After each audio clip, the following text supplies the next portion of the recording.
The Force is. This simple statement implies the Force is infinite, and in being infinite is all places, all times, and all things.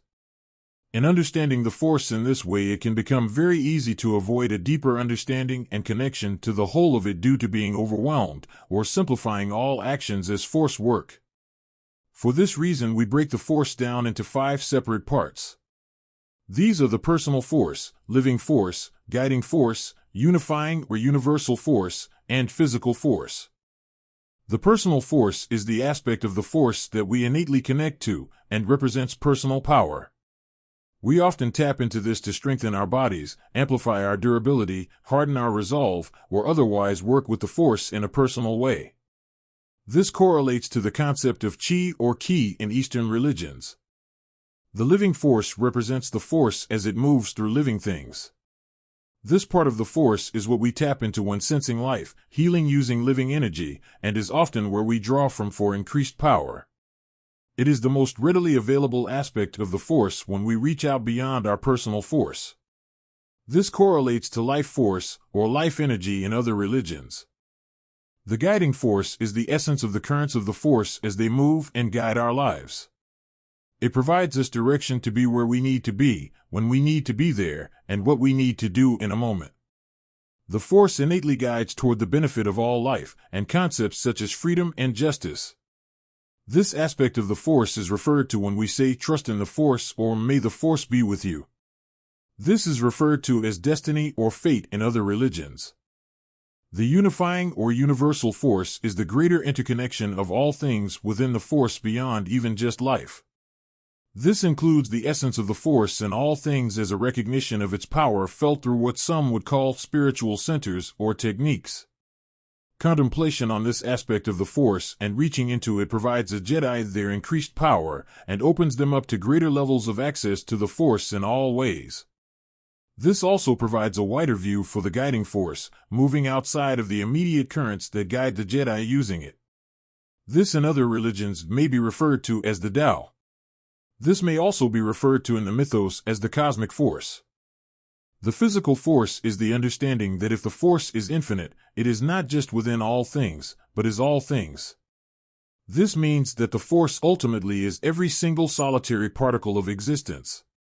This aspect is important in reminding us not to neglect physical and mental training, which may be more actions of the physical force. The physical force is rarely discussed as it often becomes an avenue for lethargy as an excuse.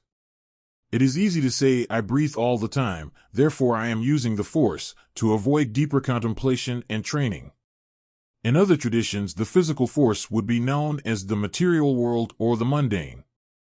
Outside of concepts which break the Force up into easier to understand and work with parts, the Jedi also believe in a light and dark side to the Force.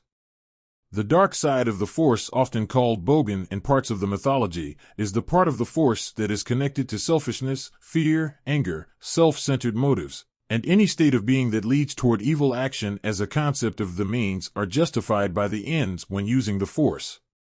While any strong emotion can polarize a Jedi and lead to the dark side, it is the core emotions within the negative side of the spectrum Jedi consider the core cause of the dark side. The Jedi consider the dark side to be a twisting of the Force, and not its natural state.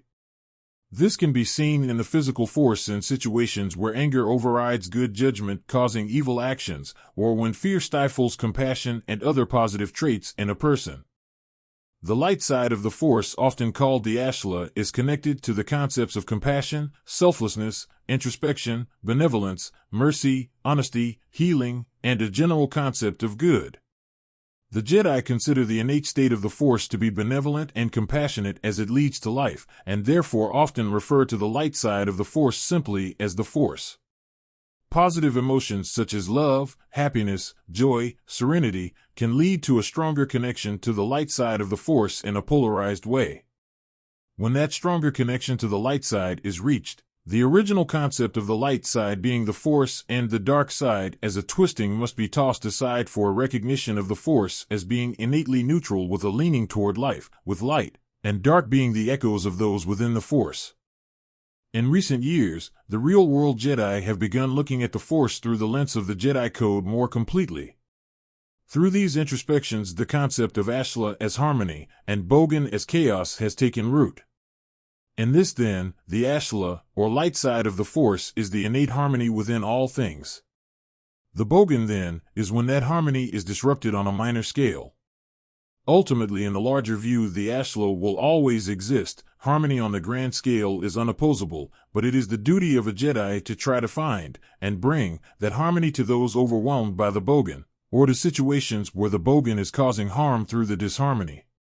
This does not mean that Jedi seek harmony at any cost. The Jedi codes show a clear direction in which a Jedi stands for and against certain actions to bring harmony to the Force and those within it.